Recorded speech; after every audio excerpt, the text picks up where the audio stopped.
kita akan masuk ke acara utama, yaitu sharing buku yang akan dibawakan oleh Pak David Tobias, lalu Teresia atau Tere, dan Pak Atur Januar.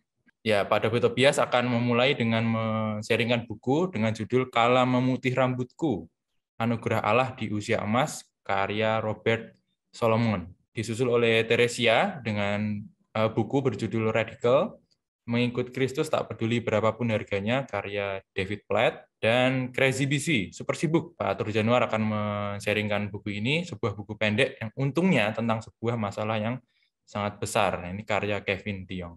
Baik, rambut saya udah mulai putih dari sejak SMA, tapi baru baca buku ini tahun ini. Ceritanya waktu itu diminta buat sharing di kelompok usia emas di gereja, jemaat senior, 60 tahun ke atas. Nah, judul bukunya itu Kala Memutih Rambutku, dan bagian yang paling menarik waktu saya baca itu sebenarnya semua menarik, tapi 3 ini yang terpilih, yaitu pertama, manusia itu dapat melakukan hal-hal yang besar untuk alasan yang salah. Contohnya itu ada seorang yang membangun katedral, dia ngobrol dengan 3 pekerja pembangunan di sana. Pekerja yang pertama ditanya, kamu kerja apa? Lalu dia bilang, saya potong batu. Pekerja yang kedua bilang, saya cari uang. Yang ketiga bilang, saya sedang membangun bersama Tuhan saya, membangun katedral. Nah, jawaban ini yang pertama itu orangnya motifnya itu terlihat, motif teknis. Yang kedua, motifnya itu adalah uang, ekonomi. Yang ketiga, motifnya itu visi yang besar membangun katedral bersama dengan tuannya. Nah, dalam hidup kita juga kita perlu cek motivasi terdalam kita, yaitu untuk kita memuliakan Allah. Tertulis dalam Katekismus Westminster juga ya. Nah, di sana tujuan hidup akhir manusia itu adalah memuliakan Allah. Yang kedua, berkat yang didapat itu para pemimpin reformasi gereja itu ternyata mengidap banyak penyakit dan kelemahan tubuh. Jadi ternyata bukan cuma saya yang mulai lututnya sakit. Saya umur 43 tapi mulai lutut udah mulai sakit. Ternyata kesehatan itu terus menurun karena faktor usia. Dan saya termasuk orang yang menolak tua. Nggak pengen disebut tua, nggak pengen jadi tua, tapi memang harus tua. Nah, contohnya orang-orang yang ternyata reformator tapi punya penyakit juga, misalnya Martin Luther, dia boleh dicek apakah ini kejadian juga sama kita. Wasir, Martin Luther sembelit, katarak, sering pingsan, rematik, batu ginjal, kandung kemihnya luka, nyeri dada. John Calvin bagaimana? John Calvin ini malah meninggal di usia 55 tahun. Nah, tubuh jasmaninya itu lemah, kemudian TBC, wasir, terus berdarah, asam urat, batu ginjal, gangguan perut, dan lain-lain. Dan contoh yang terakhir itu Charles Spurgeon, pengkhotbah terkenal, dia encok, terus rematik, sakit ginjal, depresi, tapi dia tetap kerja 18 jam sehari. Ini yang menjadi berkat buat saya pribadi. Saya sharing sekarang, mereka itu masih punya pandangan positif tentang hidup dan pelayanan walau kondisinya itu lemah, penyakitan. Allah tetap jadi prioritas yang utama. Itu jadi berkat sekali. Nah, yang terakhir, mereka menua dengan sejahtera. Orang yang menua dengan sejahtera itu nggak mungkin terjadi tanpa ucapan syukur. Kita ingat, tambah usia berarti tambah berkat lebih banyak terkumpul dalam diri kita. Lewat apa? Lewat pengalaman hidup. Ada cerita tentang Danau Galilea dan Laut Mati, kita sudah sering dengar.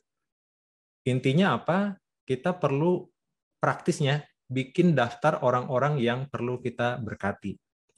Lagunya Hitung Berkatmu Satu-Satu itu yang perlu kita ingat, dan berkat yang paling besar yang bisa kita berikan buat generasi selanjutnya atau generasi sekarang itu adalah cerita tentang Tuhan Yesus.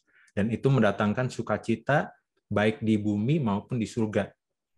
Orang yang dewasa itu nggak egois, tapi mulai melayani bersama Yesus, mata Yesus, tangan Yesus, kaki Yesus untuk menyentuh orang-orang lain. Ini yang saya gumulkan juga sejak membaca buku ini. bukan hanya jadi sharing sama orang lain, tapi sharing ke dalam diri saya. Saya harus tua dengan bijaksana bersama dengan Yesus. Kiranya menjadi berkat sharing ini, nanti kalau ada sesuatu bisa ditanyakan di tanya jawab. Tuhan memberkati.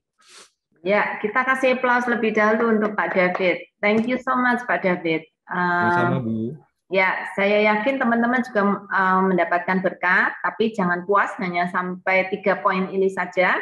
Silahkan mengupas lebih banyak supaya saudara bisa mendapatkan berkat lebih banyak. Saya akan mulai dengan pertanyaan dari Pak Samuel. Untuk Pak David ya, apakah dalam buku ini ada best practice untuk tetap mentally strong pada saat secara fisik kita melemah? Silakan Pak David. Iya, ada. Di setiap, ini kan satu buku itu terdiri dari 35 bab mini. Di setiap akhirnya itu ada renungan untuk aplikasi. Dan di situ praktis sekali. Dan khususnya untuk mentally strong itu fokusnya itu Yesus dan firman Tuhan dan Alkitab. Fokusnya itu saja. Tapi bagaimana penjelasannya itu lebih baik dibaca karena permata-permatanya itu tersebar di sepanjang betul, buku. Pak. Thank you untuk encourage teman-teman membaca buku ya. Iya. Baik, Tuhan berkati. Ya, terima kasih. Ayo silakan teman-teman yang lain. Ini ada pertanyaan berikutnya, Pak. Berapa halaman, Pak? Wah, ini Ibu Lili udah menantang nih. Maunya berapa halaman, Ibu Lili? Kalau pendek akan langsung dilahap ya, Bu ya. Iya, sampai appendix ini 290.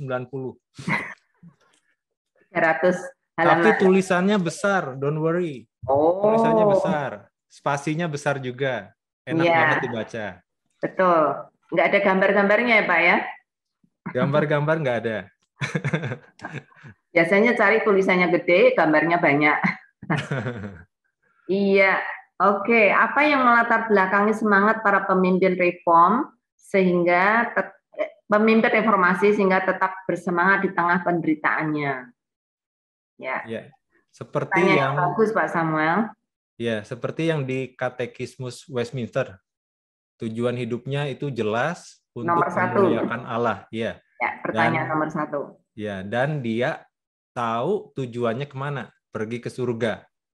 Jadi selama tugasnya belum selesai, mereka percaya sakit apapun tidak akan membunuh mereka. Karena tugasnya belum selesai.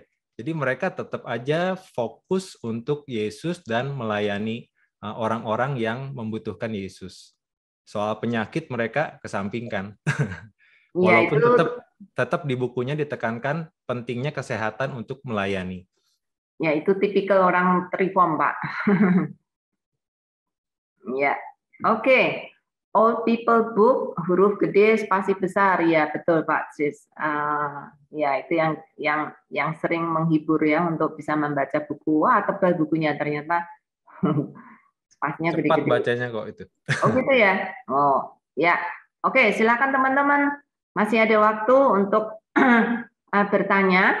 Masih ada 5 menit untuk bertanya. Jangan buang waktu. Pak, ada pertanyaan dari Bu Evi. Ada pertanyaan dari Bu Evi. Bagaimana menjadi tua dengan bijaksana menurut penulis? Bu Evi ngetik di live chat. Fokusnya di Mazmur pasal 90. Di sana kan Musa menulis, ajarlah kami menghitung hari-hari kami sedemikian, sehingga kami beroleh hati yang bijaksana. Jadi waktu Musa berkata demikian, dia menyadari bahwa dirinya itu tidak mampu, makanya minta diajar oleh Tuhan. Dan diajar untuk menghitung hari-hari, bukan hari-hari sudah hidup di dunia. Kalau menghitung hari kita sudah hidup di dunia itu gampang. Kita bisa online langsung search, mulai dari tanggal kelahiran kita sampai sekarang sudah berapa hari, sudah berapa detik yang kita lalui. Tapi yang perlu dihitung itu hari-hari yang kita belum tahu sisa umur hidup kita ini berapa. Jadi itu yang mendorong penulis dan juga para tokoh-tokoh Alkitab, baik yang Alkitabiah maupun yang modern, mereka itu menghitung hari-hari dan melayani, berkarya seperti sekarang ini waktu terakhirnya hidup mereka. Sehingga semua yang jadi rintangan itu mengecil ya, bukan fokus mereka. Fokus mereka itu sesuatu visi ilahi. Semoga ini jadi berkat, Bu. Amin, ya. Oke, ada tanggapan dari Bu Lili, lebih tipis dari buku Knowing God. Iya, betul, Bu. Dan Knowing God lebih susah bacanya. Ini kelihatannya lebih enak dibaca ya, Pak ya. Oke, ada pertanyaan lagi, Pak David. 35 mini chapter itu apakah tiap mini chapternya membahas tokoh atau studi kasus? 35 mini chapter ini sepertinya didesain buat satu chapter itu 1 hari. Jadi bisa 1 bulan lebih sedikit. Di tiap bagian akhirnya itu ada 2 pertanyaan renungan. Dan tokoh yang dibahas itu bervariasi. Jadi nggak bahas satu tokoh sampai habis dari awal sampai akhir, itu enggak. Tapi mungkin di situ ada beberapa tokoh. Misalnya ada Paulus. Di bab pertama itu paling bikin saya penasaran. Karena bab pertama itu ada ditulis Friedrich Schleiermacher. Itu teolog liberal dari Jerman yang akhirnya di masa tuanya itu dia itu ingatannya rusak. Jadi ada di pinggir jalan lalu digoyang sama orang itu dan dia ditanya, siapa kamu? Tapi dia jawabnya, andai saja aku tahu siapa saya. Dan dia adalah orang yang beralih dari imannya dari konservatif jadi liberal. Akhir hidupnya tragis. Nah, di awal tokoh ini dibandingkan dengan Paulus. Rasul Paulus yang justru semakin tua semakin berbuah. Dan itu bikin penasaran. Dan di sepanjang buku ini, rekan-rekan, banyak tokoh Alkitabiah dan tokoh-tokoh iman yang kontemporer itu dituliskan. Banyak juga judul-judul buku yang lain yang dituliskan di sini. Sekitar ada belasan buku. Misalnya Mere Christianity dari C.S. Lewis, terus Radical Discipleship dari John Stott, dan lain-lain. Ada banyak buku-buku yang jadi referensi. Jadi terlihat penulisnya Robert M. Solomon ini dia sangat gemar baca buku, ada lagu-lagu di situ, ada puisi juga, dan banyak tokoh-tokoh iman dari Alkitab juga. Itu yang bisa di-sharingkan. Tuhan berkati. Wah, sangat menolong sekali, Pak. Ini khususnya teman-teman yang takut nanti kalau masa tua jadi Alzheimer atau demensia. Nah, ini cara bagus ya, Pak, untuk menghindarkan diri dari demensia. Nah, itu dibahas banget, Bu. Ada satu bab atau beberapa bab khusus tentang itu. Iya, itu kan otaknya udah rusak ya, Pak. Kalau sudah demensia, hampir udah nggak punya otak lagi. Ya, dipertanyakan juga tentang keselamatan dan lain-lain. Ya, aduh Pak, ini masih banyak pertanyaan nih. Teman-teman semakin malam semakin seru nih untuk bertanya. Apa saja ini dari Ibu Santi, apa saja sudut pandang baru yang dipaparkan oleh Robert Solomon tentang proses penuaan yang dapat menolong kita tetap bertumbuh bersama Allah dalam usia senja? Terus terang, saya nggak ingat semuanya, tapi ada beberapa yang ingat. Contohnya, tua itu berkat. Seringkali kita berpikir tua ini penderitaan, tua ini kutuk. Tapi ternyata tua itu berkat. Semakin kita bisa bijaksana, semakin kita dekat dengan Allah. Seperti itu, Bu. Iya. Oke, Ibu Santi, kalau masih penasaran silahkan baca bukunya ya. Iya. Oke, ini ada tanggapan dari Pak Bobi. Nah, ini Pak Bobi mestinya bercanda ya. Pertanyaannya sadis-sadis. Saya jadi grogi nih buat sharing bulan depan. Oh, silahkan grogi sekarang, Pak. Nanti bulan depan sudah beres. Ya. Oke, tanggapan untuk Pak Bobi. Yang penting sudah baca bukunya. Betul, Ibu Evi. Iya. Oke. Tanggapan untuk Pak David dari Pak Hardi. Sepertinya kesimpulan buku ini sesuai dengan teori perkembangan iman. Menurut James Fowler, bahwa pada usia 45 tahun ke atas disebut dengan kepercayaan eksistensial yang mengarah ke universalitas. Betulkah itu, Pak? Saya nggak ngerti itu, Bu. Simsalabim agak ya. sulit, maaf. Ya, eksistensialitas biasanya mulai mempertanyakan tentang diri, siapa saya, dan yang gitu-gitu ya. Tapi mengarah ke universalitas itu. Iya, saya ingat. Universal Saya faith. ingat ada sesuatu yang penting dibahas di situ.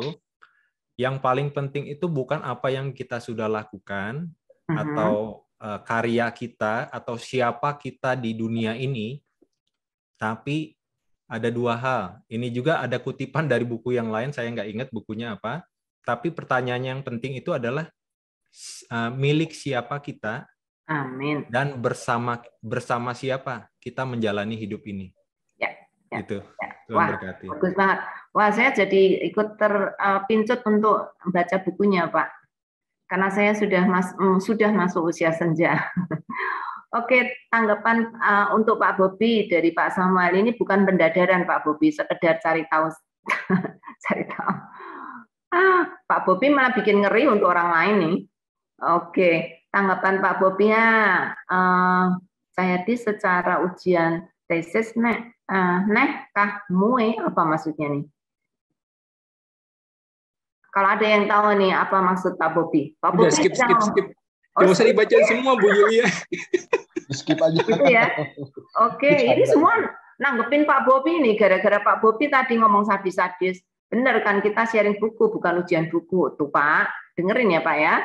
Oke, tanggapan untuk Pak David dari Bu Lili. Menarik, masuk daftar buku yang perlu dibeli dan dibaca. Ye. Oke Bu, tanggapan untuk Pak David dari Pak Hardi. Saya bandingkan saja Pak Hardi. Berapa lama kita hidup, tetapi dengan siapa kita hidup. Wah, betul Pak. Ya, dengan siapa kita hidup. Wah, waktu sudah habis. Waktu sudah dipergunakan dengan sangat baik, bukan hanya untuk presentasi materi bukunya, tapi juga pertanyaan-pertanyaan Anda semuanya, semua sangat menolong gitu ya. Kalau saya boleh memberikan kesimpulan, buku yang dibaca oleh Pak David ini sangat mendorong kita untuk mempersiapkan hari tua, bukan untuk melihat hari tua sebagai hari penderitaan dan hari yang akan penuh kesusahan, kayak pemazmur ya Pak. Pemazmur kan bilang kalau udah tua tuh yang kita lihat tuh hanya penderitaan dan susah gitu. Tapi buku ini menolong kita untuk melihat bahwa hidup itu perlu dipersiapkan dari sekarang gitu ya, supaya nanti pada masa tua kita boleh tahu dengan yakin kita ini milik siapa dan kita melakukan atau menjalani hidup ini dengan siapa, itu jauh lebih penting daripada apa yang kita lakukan. Dan tadi Pak David sudah menjelaskan banyak hal tentang bagaimana kita menggunakan waktu dengan baik. Kalau kita punya tujuan yang jelas, punya motivasi yang benar, maka sekalipun tua, sekalipun mungkin menderita, sekalipun fisik kita hancur, ya gitu ya, tetap kita berkarya bagi Tuhan. Selama kita tahu kalau belum waktunya Tuhan, kita tetap akan diberikan hidup ya.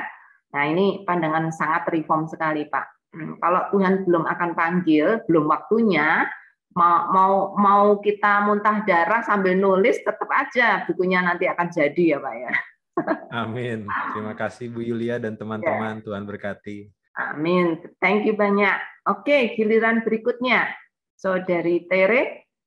Silakan Tere, waktunya ya.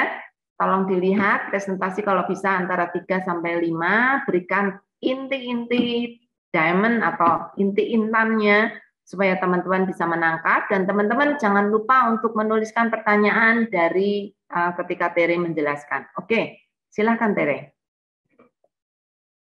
Oke, ya.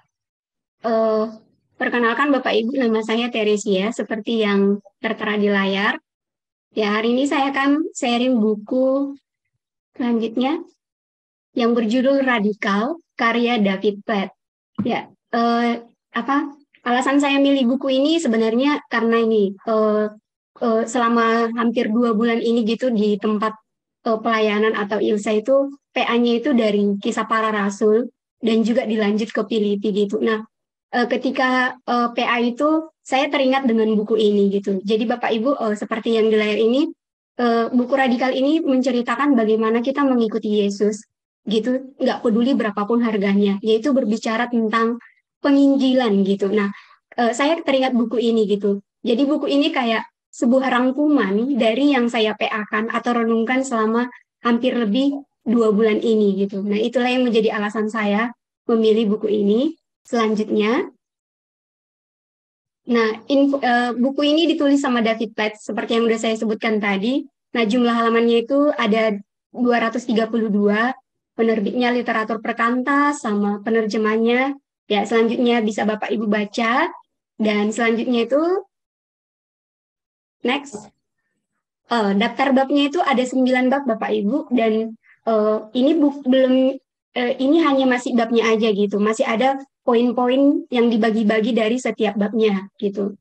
Nah, selanjutnya, Next. nah, pelajaran penting dari buku. Ya, perlu kita ketahui kalau pelajaran penting yang saya buat 3 poin di sini ini masih sangat sedikit dari bagian yang saya dapatkan atau bisa pelajari dari buku gitu. Jadi ketika Bapak Ibu nanti baca buku ini, banyak hal lainnya yang akan kita pelajari. Nah, di sini ada 3 yang bisa saya bagikan. Yang pertama itu, makna hidup sebagai murid Kristus ialah memberi diri kita bagi Tuhan dan orang lain dengan mau meninggalkan segala sesuatu yang berharga baginya. Nah, di sini maksudnya itu kayak ketika kita memutuskan mengikut Kristus gitu, atau menjadi murid Kristus, menginjili gitu, atau ingin mengerjakan amanat agung dari Tuhan, kita harus meninggalkan segala sesuatu yang berharga dari diri kita gitu. Contohnya, apa yang membuat kita aman gitu, kenyamanan, keluarga, bahkan juga pekerjaan yang mungkin bertentangan gitu. Itu semua harus kita tinggalkan ketika kita memutuskan untuk mengikut Yesus gitu. Nah, yang kedua, keselamatan dan kehidupan kekal adalah pemberian Allah sendiri. Kita tidak dapat menciptakannya, dan pemberian ini harus dibarengi dengan pemberian diri total dan radikal gitu. Nah, jadi ya seperti yang udah jelas dituliskan di sini, ya keselamatan itu karya Tuhan Yesus gitu bagi kita. Nah, gimana kita sebagai murid Tuhan meresponi gitu karya keselamatan itu, yaitu dengan cara menyangkal diri kita gitu, memberi diri kita secara total dan radikal untuk melayani Tuhan gitu. Nah, dan yang ketiga itu adalah ketaatan radikal pada Kristus, mempertaruhkan kehilangan semua hal.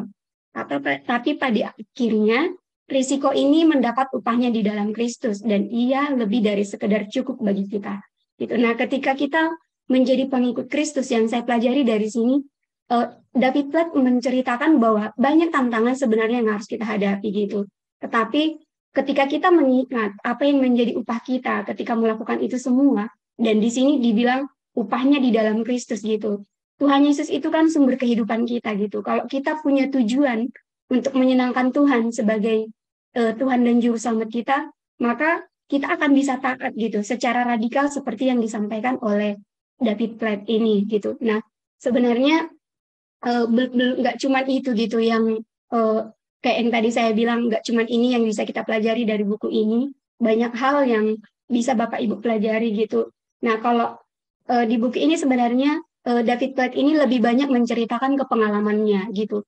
Apa yang ia lakukan pertama kali, karena David Platt ini kan pemimpin gereja besar gitu, pemimpin gereja besar yang ingin meneladani Tuhan Yesus sebagai pemimpin gereja kecil gitu. Kalau kita tahu kan Tuhan Yesus itu hanya memiliki 12 murid, sedangkan David Platt ini adalah gembala jemaat yang sangat besar gitu. Tapi dia ingin meneladani Kristus sebagai pemimpin jemaat kecil yang dalam menyampaikan Injil bahkan sampai ke seluruh bumi gitu, dengan radikalnya gitu. Itu sih yang pelajaran penting dari buku ini yang bisa saya bagikan ke Bapak Ibu. Dan selanjutnya itu sebagai kesimpulannya, nah di sini dikatakan hidup kita akan berharga di dunia ini jika kita mau memulai dengan berkonsentrasi pada kehidupan kekal yang Tuhan janjikan. Dengan begitu, dan hanya setelah itu, maka Anda dan saya menjadi bebas mengambil resiko radikal dan mengetahui bahwa yang menantikan kita adalah upah radikal. Nah, seperti yang saya katakan tadi, upah radikal yang dimaksud di sini adalah Kristus itu sendiri gitu. Jadi, dialah yang bisa memuaskan kita ketika kita berfokus pada Tuhan Yesus itu, ya, itu yang kita harapkan. Meskipun banyak hal yang kita lalui ketika menyampaikan Injil itu, karena fokus dari buku ini adalah bagaimana kita menginjili, mempergunakan berbagai hal yang ada pada kita gitu, atau situasi atau apapun itu keadaan, kita pergunakan untuk bisa menyampaikan Injil itu sehingga amanat agung dari Tuhan Yesus itu bisa terlaksana. Ya, itu Bu yang bisa saya bagikan. Oke, thank you so much. 6 menit, Tere. Ya, oke, teman-teman, sekarang giliran teman-teman yang sudah mendengarkan, yang ingin tahu lebih banyak tentang buku ini, boleh berbagi pertanyaan. Saudari Tere, ini sudah ada 2 pertanyaan. Pertama dari Pak David, adakah dibahas dalam buku tersebut tentang menyeimbangkan pekerjaan dan pelayanan? Ya, bukan kayak menyeimbangkan sih sebenarnya, tapi lebih ke bahkan pekerjaan pun bisa gitu kita pergunakan untuk melayani Tuhan gitu. Jadi kayak yang saya bilang tadi kan, segala sesuatu itu bisa kita pergunakan untuk menyampaikan Injil itu gitu. Jadi sebenarnya nggak terlalu plek dibahas itu gitu, tapi kita bisa melayani Tuhan atau menginjili itu melalui pekerjaan gitu. Nggak ada benar-benar itu. Itu ya. Oke, kalau Pak David masih belum pas, nanti boleh dilanjutkan dengan pertanyaan yang lebih detail, Pak. Ya, ini ada tanggapan atau apa? Entah pertanyaan, tanggapan. Kayaknya tanggapan sih dari Pak Bobi. Apakah benar buku ini menyebutkan doktrin bahwa jika panggilan kita bukan menginjili ke negara-negara lain, maka kita dicap oleh David sebagai Kristen yang tidak alkitabiah? Statement ini ada di pemberi bintang 1 untuk buku ini di Amazon. Iya Pak, memang ada ini ya, ada bukan isu ya, tapi ada beberapa orang yang menyimpulkan bahwa missionary itu first class Christian gitu ya. Orang-orang yang selebihnya itu second class. Jadi missionary itu dianggap sebagai first class Christian ya. Oke, silahkan Tere menanggapi apakah di buku ini menyebarkan atau mungkin Tere mengingat di buku itu disebutkan bahwa kalau panggilannya bukan menginjili maka dia bukan orang Kristen yang alkitabiah. Dari awal kan udah kita ketahui gitu bahwa salah satu tugas kita sebagai murid Kristus itu adalah menyampaikan Injil gitu, atau mengerjakan amanat agung itu gitu. Jadi saya sebenarnya kurang ingat itu benar-benar tentang itu gitu, tapi di sini David Platt benar-benar menekankan bahwa kalau kita memutuskan mengikut Tuhan atau menjadi murid Tuhan, ya berarti tugas kita salah satunya adalah harus gitu. Dia bilang itu kayak ada di bab ini nggak ada rencana B gitu. Berarti kan penginjilan itu harus kita lakukan. Nggak ada, kalau dia bilang itu nggak ada waktu untuk memilih iya atau enggak gitu, tapi memang harus. Ya, menginjili bukan optional. Ya. Iya, bukan optional. Tapi kewajiban, gitu ya. Iya. Oke. Ya Pak Bobi, silakan kasih tanda bintang 2 atau 3 atau lebih banyak ya Pak. Nah, ya mungkin itu ada orang-orang yang merasa bahwa hidup Kristen itu luas gitu ya, tidak hanya menginjili saja, masing-masing kita punya portion yang berbeda-beda gitu ya. Oke, silakan Pak Samuel yang akan bertanya, mungkinkah tidak menjadi motivasi yang salah ketika ketaatan radikal hanya untuk mendapatkan sesuatu? Apa radikal yang dimaksud dalam buku ini? Bisakah Tere jelaskan apa maksud radikal, kata radikal dalam buku ini? Iya, mungkin kalau kita dengar kata radikal, itu biasanya orang akan menanggapinya negatif gitu. Tapi ketika kita lihat di kamus kemarin, aku juga lihat kenapa sih gitu, David Platt ini menggunakan kata radikal gitu. Bahkan di bukunya yang satu lagi juga dia ada bukunya itu tentang radical together gitu. Kenapa dia senang dengan kata radikal ini gitu. Tapi setelah saya cari di kamus di pengertiannya itu kan radikal itu prinsip dan tindakan harus sama gitu. Nah, berarti yang dituntut ke kita itu sebagai murid Tuhan itu ya berarti prinsip kita bahkan juga tindakan kita itu harus membawa perubahan. Nah, itu maksud radikal yang dimaksud David Platt di sini gitu. Jadi kalau kita ingat juga tentang Paulus, Paulus itu kan benar-benar benar-benar kayak harus gitu. Jadi radikal yang dimaksud di sini itu harus benar-benar mengikuti apa kata Tuhan, bukan aku gitu.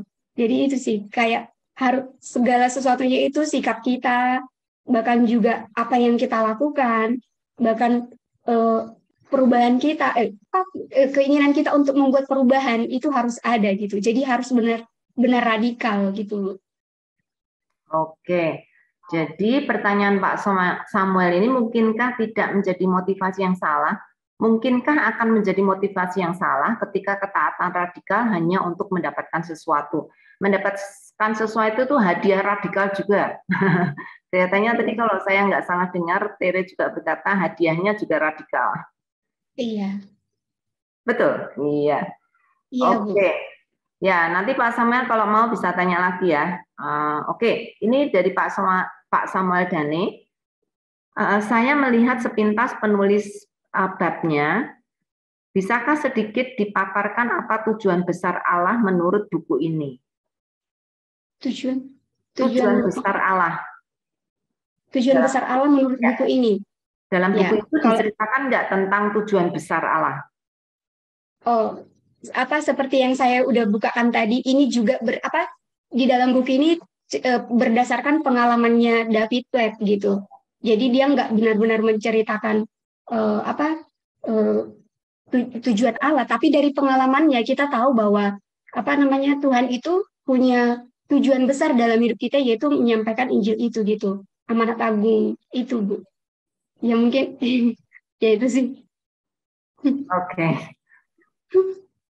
Iya, kelihatannya sih kalau dari apa yang tadi saya dengar dari Tere sih tujuan besar Allah dinyatakan untuk menjangkau jiwa ya, untuk memenangkan orang. Oke, dari Pak Hardi, apakah tadi dijelaskan definisi radikal dan mengapa penulis memakai istilah radikal? Tadi udah dijelaskan ya Pak ya. Sekarang pertanyaan kedua, karena akhir-akhir ini di konteks Indonesia istilah radikal dimaksudkan sebagai paham keagamaan yang keras dan bermuatan. Kata radikal ini sama enggak dengan misalnya mereka-mereka yang ikut kelompok radikal? Kalau kelompok radikal kan lebih negatif ya, tapi di sini oleh David Platt dipakai untuk satu hal yang positif ya, radikal. Gimana Tere membandingkan dua istilah ini? Istilah itu bisa dipakai untuk negatif, bisa juga untuk positif. Ya, kalau untuk katanya, kata dari radikal itu kita sendiri mungkin kayak yang tadi saya bilang di awal, akan sulit gitu membedakan. Orang udah langsung berpikiran negatif tentang kata radikal, tapi yang jadi pembedanya di sini adalah tujuan dari radikal kita itu apa gitu. Apakah untuk melakukan kehendak Tuhan, atau kayak yang dibilang Ibu tadi ada kayak yang sharing tadi ada yang bilang bagian teroris atau apa gitu. Nah, radikal di sini kita radikal dalam apa gitu. Kadang kan orang Kristen salah pengertian gitu. Ketika dibilang Kristen itu penuh kasih gitu, tapi kan bukan berhenti hanya di situ aja gitu. Tapi kita juga harus radikal dalam melakukan semuanya gitu. Jadi bukan berarti karena penuh kasih ada kompromi, contohnya ada melakukan kesalahan atau enggak mau melayani Tuhan, kita kompromi aja gitu. Tapi radikal di sini harus benar-benar mau gitu, harus benar-benar prinsipnya itu kuat untuk kayak yang tadi tujuannya ini yang menyampaikan Injil itu gitu.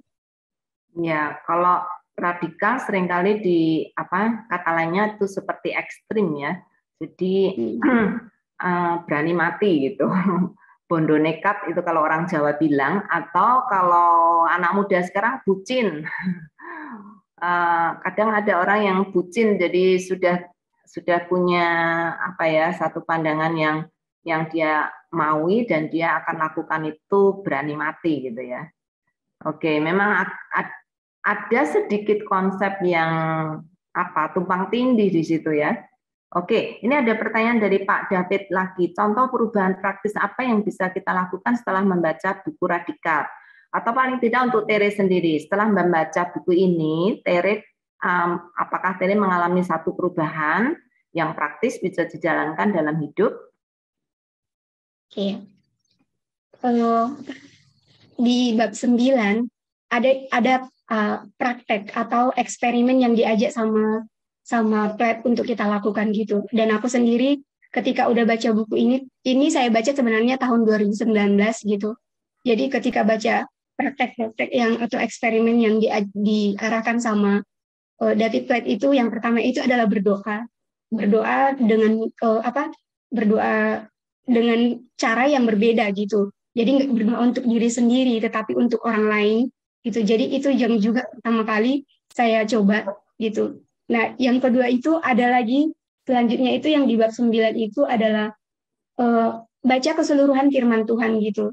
Nah, ya itu juga saya lakukan gitu. Bukan berarti langsung sempurna benar-benar tapi saya coba baca firman Tuhan supaya orang lain juga bisa terberkati gitu. Dan yang kedua itu adalah yang selanjutnya itu di sini bahkan kita disuruh mengorbankan uang gitu, mengorbankan uang untuk penginjilan atau juga untuk pelayanan gitu. Nah, dari situ saya juga belajar dari hal-hal kecil gitu.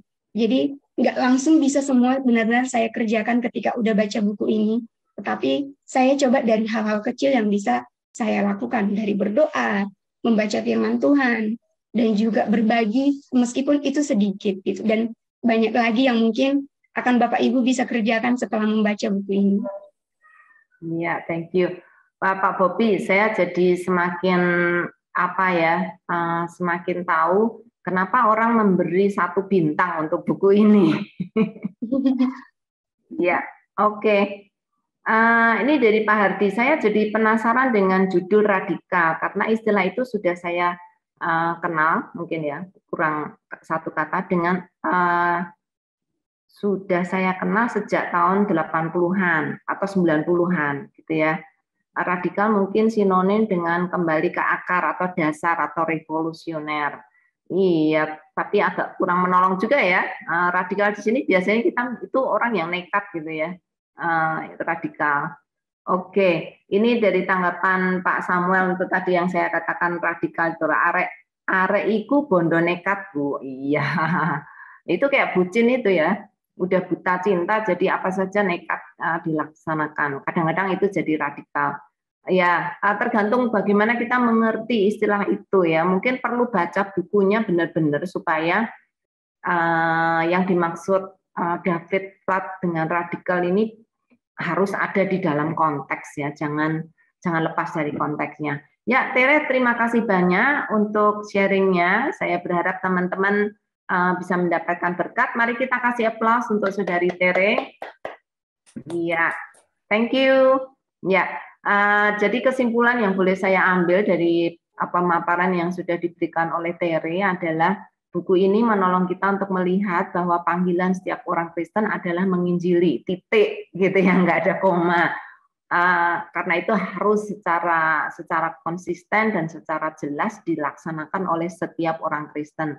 Dan untuk itu kita harus berani membayar harga berapapun harganya, itu radikalnya itu ya, berapapun harganya, bukan hanya hidup kita, bukan hanya waktu kita, tapi juga uang kita dan lain-lain. Itu secara radikal kita mau memberikannya bagi Kristus demi untuk pengabaran Injil atau supaya orang lain boleh mendengar Injil, gitu ya. Dan tadi beberapa langkah praktis yang tadi sudah disebutkan Tere, bahwa kita harus baca firman Tuhan dengan baik, kita harus berdoa dan mendengar apa kata Tuhan sehingga panggilan kita itu sungguh-sungguh boleh efektif ya di dalam kehidupan kita untuk menjangkau jiwa. Dan kita lakukan itu benar-benar dengan kasih Kristus yang radikal, karena Kristus sendiri sudah mengasihi kita dengan cara yang sangat radikal. Ya, Ibu Lili ini memberikan arti radikal berdasarkan KBBI secara mendasar. Dua pol amat keras menuntut perubahan. Waduh, ya Bu, ini kayaknya perlu ditempatkan di kalimat ya. Oke, betul Pak David, yang ditangkap dari presentasi Tere adalah panggilan setiap orang Kristen adalah memberitakan Injil, titik, bukan koma ya, tapi benar-benar titik. Oke, thank you banyak Tere. Oke, kita akan berikan waktu selanjutnya untuk Pak Arthur. Mari Pak Arthur, waktu adalah 3-5 menit dari sekarang, dan silakan teman-teman yang lain menyiapkan pertanyaan. Dan Pak Arthur akan saya hitung dari 20.02. Sekarang 01. Persiapan. Ya, silakan Pak Arthur. Ya, selamat malam Bapak Ibu. Pada kesempatan ini, perkenalkan nama saya Atur Januar, dan saya akan membagi dan sharing tentang salah satu buku yang menurut saya menarik mengenai Crazy Busy, Super Sibuk. Buku ini sebuah buku yang pendek, untungnya tentang sebuah masalah yang sangat besar dan yang sering terjadi di dalam kehidupan kita sehari-hari. Informasi di buku ini, Bapak Ibu bisa lihat, penulisnya adalah Kevin DeYoung, jumlah halamannya sangat sedikit, 145, dan penerbitnya Perkantas Jatim, dan terbit di tahun 2015, jumlah babnya itu 10. Buku ini terdiri dari 3 hal yang menjadi poin penting, dan yang pertama adalah yang dibahas dari buku ini adalah 3 bahaya yang perlu dihindari di dalam kesibukan. Yang pertama adalah kesibukan itu merusak sukacita. Ketika hidup kita menjadi sibuk, kita rentan terhadap kekhawatiran, Bapak Ibu, sakit hati, tidak sabar, dan lekas marah. Ini hal kerentanan yang bisa merusak sukacita kita. Yang kedua adalah kesibukan juga merampok hati kita. Semak duri menghimpit kehidupan rohani kita.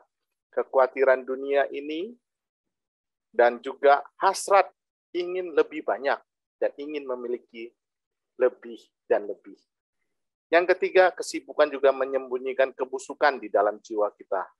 Tempo hidup yang melelahkan fisik dan rohani merupakan tanda bahaya sakit itu sudah ada. Tapi seringnya kita tidak sadar bahwa itu ada di dalam diri kita. Masalah ada di dalam diri kita dan terus-menerus kita abaikan kesibukan ini. Dan kebusukan itu terus-terus berada di dalam hidup kita. Bagian kedua di dalam buku ini adalah berkaitan dengan 7 diagnosa yang harus dipertimbangkan.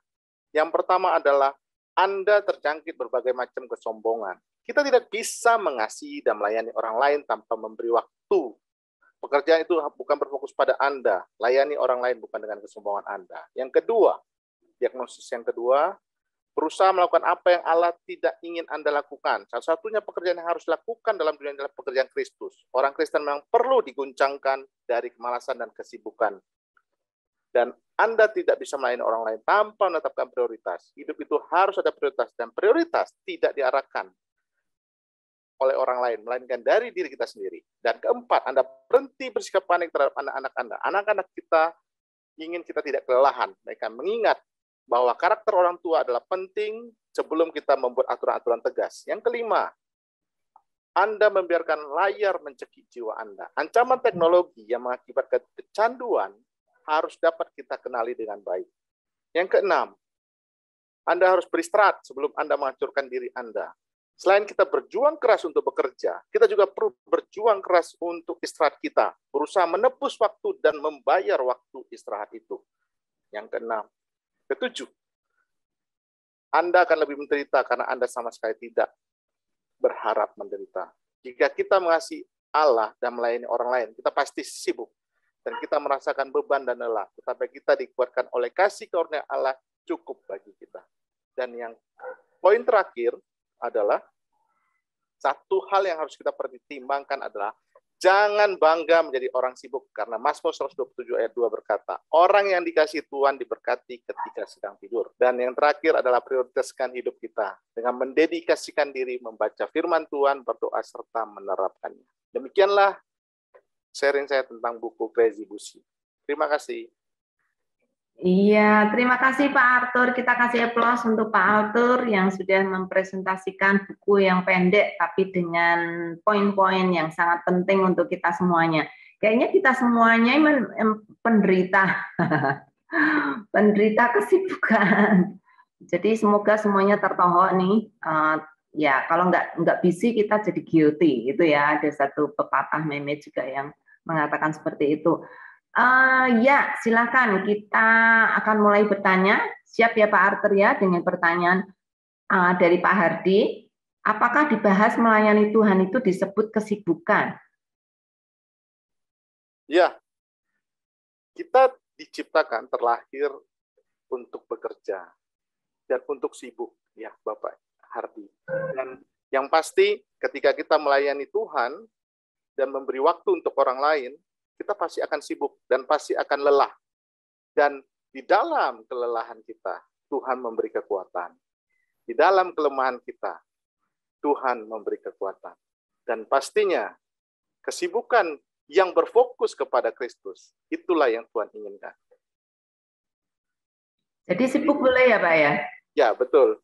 Sibuk boleh, tapi tidak terus-menerus.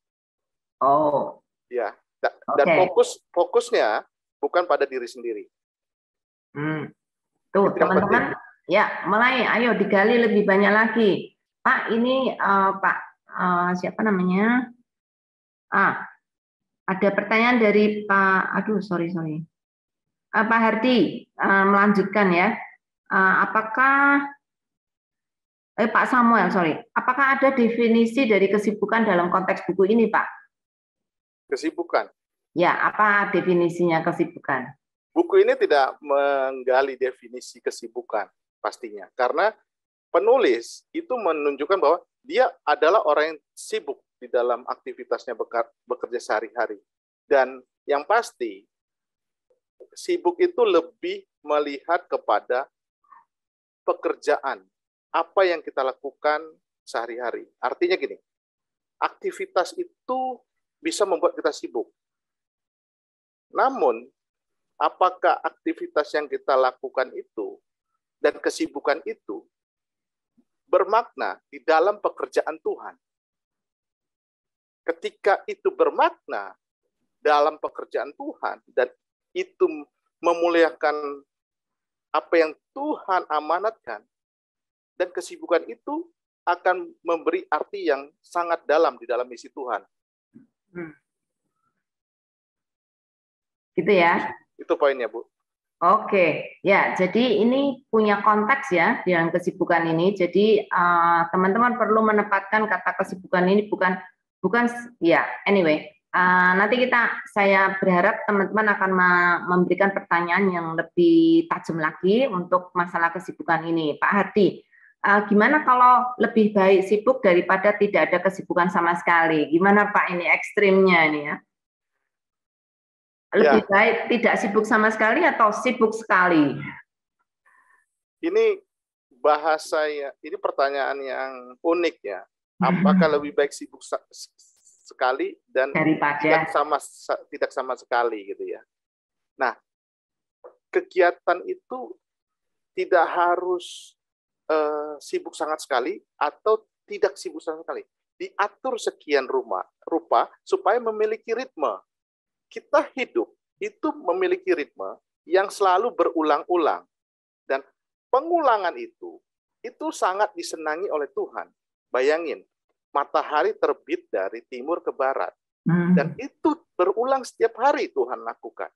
Dan apakah Tuhan tidak senang melakukan hal yang sama? Tuhan senang melakukan hal yang sama. Tumbuhan hidup tumbuh dari benih hingga pohon yang besar. Itu dia lakukan Tuhan setiap hari. Dan itu apakah aktivitas yang nggak membuat Tuhan sibuk? Itu Tuhan sibuk melakukan hal itu di dalam mengatur dunia ini. Dan Tuhan senang melakukan pengulangan itu. Artinya ketika kita melakukan hal yang berulang dan itu bermakna di dalam pekerjaan Tuhan, itu menyenangkan hati Tuhan.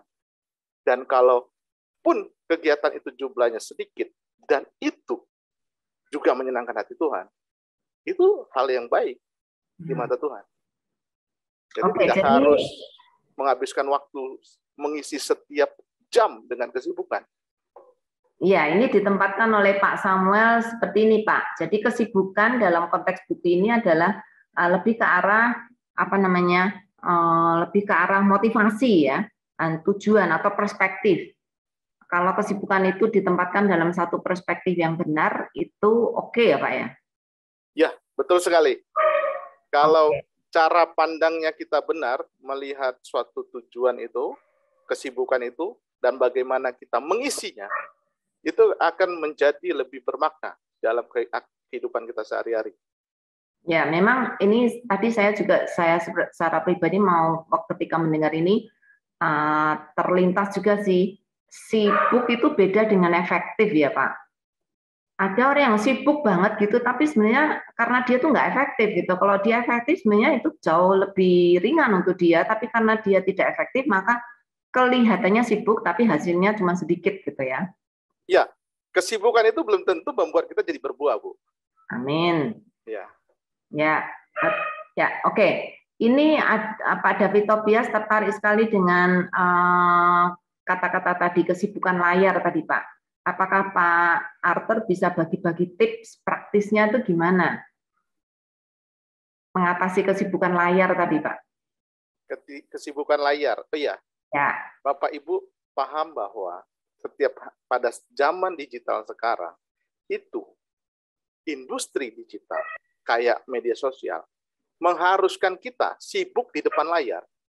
Baik medsos, Instagram, Facebook, gitu ya, dan Netflix. Bayangin, setiap hari akan ada film-film baru yang membuat kita tertarik. Dan Facebook, setiap layarnya kita turunkan, itu akan muncul kegiatan orang-orang yang baru. Instagram juga demikian. Dan itu tidak akan berhenti sampai kita turunkan berjam-jam terus, dan itu akan menghabiskan waktu kita dan uang kita. Ya, jadi kenikmatan itu sudah dibuat oleh industri digital, sehingga kita stagnan dan diam menikmati hiburan itu. Dan itu cara industri digital mempengaruhi kita supaya kita tidak beranjak dari dunia media sosial. Dengan kata lain kecanduan ya, Pak ya. Jadi kecanduan. Ya. Ya, kalau dahulu kan kayak zaman dulu kita buka media sosial mungkin begitu diturunkan layarnya nggak bergerak gitu. Tapi ini diturunkan layarnya bergerak. Itu akan muncul aktivitas baru, video baru, akan muncul orang-orang yang di dalam grupnya kita aktivitasnya apa gitu ya. Dan jadi tipsnya apa nih, Pak? Tipsnya satu, yang kalau yang saya lakukan itu adalah punya waktu untuk berhenti. Dan yang tahu kapan harus berhenti ya, Pak ya? Tahu harus kapan berhenti.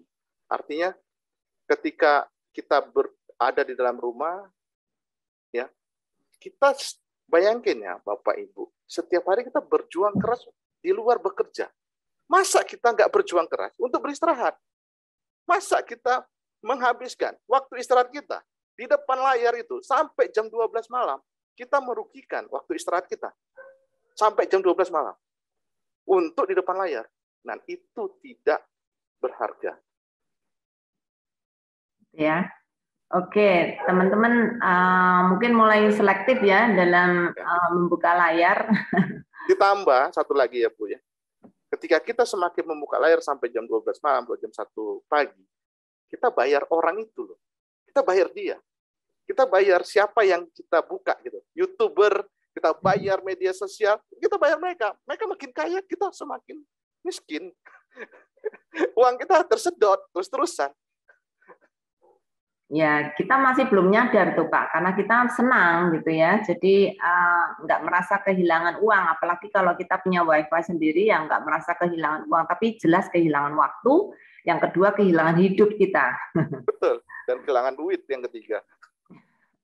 Oke, ini Pak Hari, jadi maksudnya sibuk, tapi tidak melupakan Tuhan ya Pak?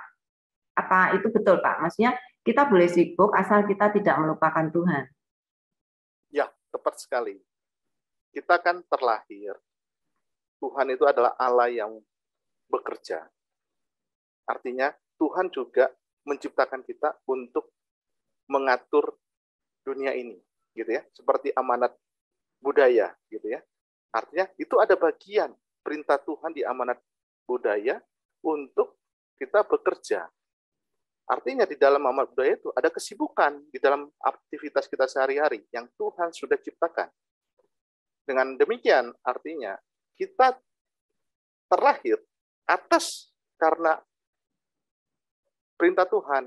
Apa yang kita lakukan itu dari perintah Tuhan. Artinya semuanya itu berdasarkan bersumber dari Tuhan. Oke. Wah Pak, ini makin lama nih pertanyaannya makin banyak ini. Kayaknya banyak dari teman-teman kita harus baca bukunya Pak Pak Arthur, karena ini pertanyaannya masih banyak sekali.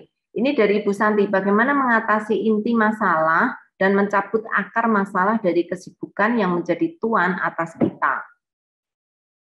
Ya, seringnya ketika Bapak Ibu itu menjadi, ini kan harus dilihat, siapa hamba, siapa tuan, gitu ya.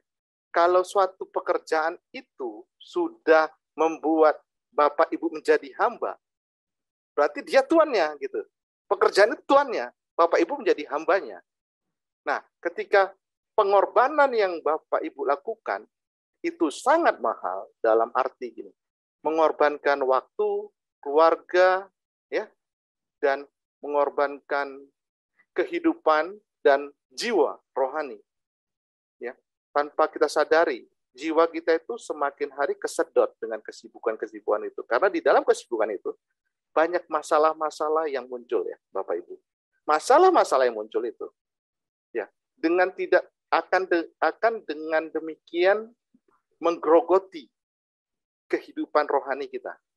Kalau kita tidak punya waktu istirahat sama sekali untuk membaca firman, merenungkan firman Tuhan, berdoa, dan menyiapkan waktu bersama-sama di dalam komunitas dengan orang-orang Kristen, saling berbagi, itu akan membuat jiwa kita akan mati dengan sendirinya. Dan kesibukan itu akan menjadi suatu hal yang akan Bapak Ibu terus kejar terus-menerus. Karena itu yang hanya akan mengisi jiwa Bapak Ibu, kesibukan itu. Jadi hal lain itu nggak akan suatu hal yang bisa mengisi. Jadi seolah-olah itu akan makanan kering yang bagi jiwa Bapak Ibu. Ya, oke. Saya pernah dengar dari salah satu hamba Tuhan yang terkenal, saya tiba-tiba kok lupa namanya, yang punya yatim piatu yang sangat terkenal tuh, ada yang ingat nggak ya? Dia berkata, semakin saya sibuk, maka semakin banyak waktu yang saya luangkan untuk berdoa. Harusnya kalau sudah semakin sibuk ya semakin tidak ada waktu ya Pak ya. Tapi kalau dia enggak, semakin saya sibuk, lihat jadwalnya dia hari ini sibuk sekali, maka dia akan menambah waktu untuk berdoa. Saya kira itu wise, ya, sangat bijaksana sekali. Ya, ini ada salah John Wesley, Bu, ya. Siapa? Bukan John Wesley. Bukan. Henry Nouwen, Bu, ya. Bukan Pak. Aduh, saya tuh tiba-tiba sepintas tuh lupa. Itu yang punya yatim piatu yang sangat terkenal sekali. Dia selalu mendapatkan berkat, tidak pernah mengharapkan hari ini orang-orang yang dia pelihara, maksudnya orang yang yatim piatu tuh tidak punya beras, nanti tiba-tiba ada yang mengutuk pintu dan mengirim beras itu. Aduh, saya lupa. Ya ini akibat kesibukan Pak. Jadi lupa. Padahal itu terkenal sekali. Anyway, nah ini ada Pak Tobias ini mengawali mengawali satu trigger untuk respons nih. Ini kita tuh kan suka kelas MLC tuh Pak. Dan kita kalau sudah ikut diskusi bisa kelupaan, dan maka itu ada jam malam sampai jam 12 itu tuh yang kelas malam itu bisa semalaman bisa pegang HP terus untuk berdiskusi. Nah ini Pak David itu kecuali jam malam diskusi boleh ya? Mestinya boleh Pak. Salut dengan admin Sabda yang kelas malam. Ya betul Pak. Pak Samuel, iya adminnya harus bangun, maksudnya harus berjaga sampai jam 12 malam. Iya betul, itu Bu Lili ya. Pak David, Pak Bobby, wah admin Sabda itu militan dan radikal, betul Pak. Itu harga yang harus dibayar untuk stay up all night. Untuk teman-teman, apalagi masih memberi reminder mereka yang nggak masuk-masuk, ini sudah jam segini kok belum masuk Pak, itu kita udah deg-degan. Kita yang deg-degan, orang yang bersangkutan mungkin tidak. Iya, ini dari untuk Pak Arthur. Dari Pak Samuel, crazy busy artinya jangan terlalu busy kayak crazy ya Pak, sampai crazy, bukan kayak crazy, sampai crazy. Ya, oke, ini cuma tanggapan aja. Jadi dari tanggapan Pak Tobias, Pak Arthur, saya penasaran apakah dibahas tentang membaca buku ini di tengah kesibukan? Ya, kalau boleh saya tangkap ya dari pertanyaan ini, apakah di tengah si kesibukan kita membaca buku ya. Nah, ya, apakah kan membaca buku itu juga satu kesibukan gitu ya, dan membaca buku presibisi ini ya, di tengah betul. kesibukan. Satu hal yang menarik ya ketika membaca buku, kita tidak harus menghabiskan buku itu secepatnya gitu. Kita belajar untuk mengatur ritme untuk membaca bukunya. Kita bisa membaca bukunya itu mulai dari belakang dulu ya, lihat dulu apa sinopsisnya, terus melihat daftar isinya gitu ya, kayak men-scanning gitu ya, scanning apa sih isinya gitu ya, Bapak Ibu. Nah, dari situ kan kita bisa meraba-raba dahulu gitu ya, kira-kira. Artinya, ketika saya sibuk, apakah saya membaca buku?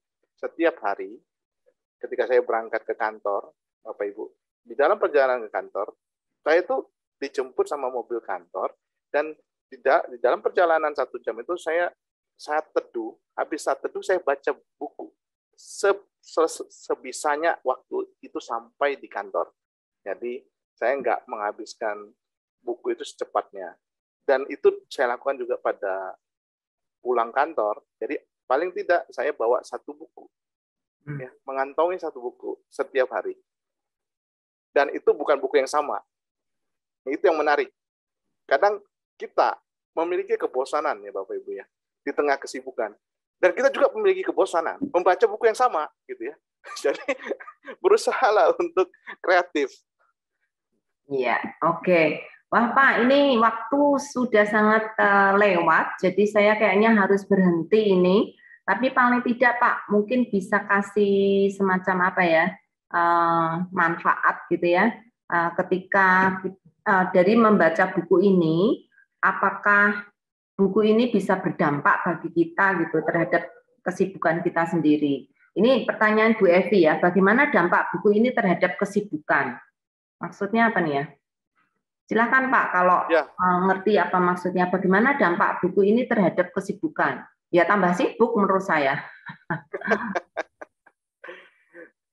Dampak buku ini sama kesibukan saya jadi mengurangi kegiatan saya, Bapak Ibu. Kegiatan yang nggak berguna ya Pak ya? Ya, kegiatan yang tidak berguna. Dan saya lebih memilih prioritas-prioritas di dalam kegiatan saya, gitu ya. Jadi di dalam 1 hari saya bisa memiliki misalkan 10 sampai 15 kegiatan. Nah, dari 15 kegiatan ini saya kasih bintang. Misalnya kegiatan 5 ini bintang 2 misalnya. Nah, ini bintang 2 ini Pak pasti harus saya selesaikan. Oh, bintang 2, pastinya lebih banyak bintangnya lebih penting gitu. Lebih penting, Bu. Oke. Ya. Jadi lebih penting. Jadi kalau nggak ada bintangnya, ini nggak penting.